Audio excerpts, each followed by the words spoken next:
Hello friends, welcome to my YouTube channel. आज आम किसी सूत्र विषय जानिबा। प्रथम होची ए प्लस बी रो whole square is equal to A square plus 2ab plus B square.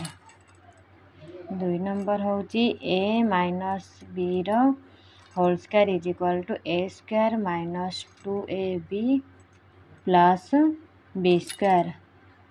3 number होची A square minus B square is equal to A plus B into A minus B. 4 number होची A plus B plus C रो whole square is equal to A square plus B square plus C square plus 2ab plus 2bc plus 2ca।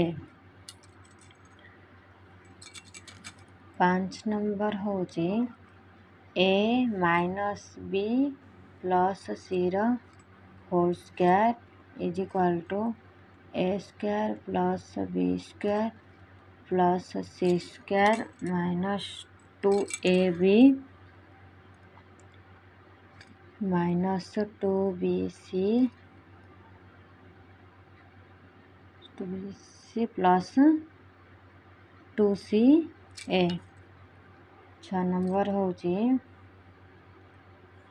A plus B minus C रो whole square is equal to A square plus B square plus C square plus 2ab minus 2bc minus 2ca। 7 number होची A minus B minus C रो whole square is equal to A square plus B square plus C square minus 2ab plus 2bc minus 2ca। सूत्र गुड़ी को मन रखु। Next आम अभ्यास कार्य करवा। भल लगे लाइक कमेंट शेयर करंतु। रहिली जय जगन्नाथ।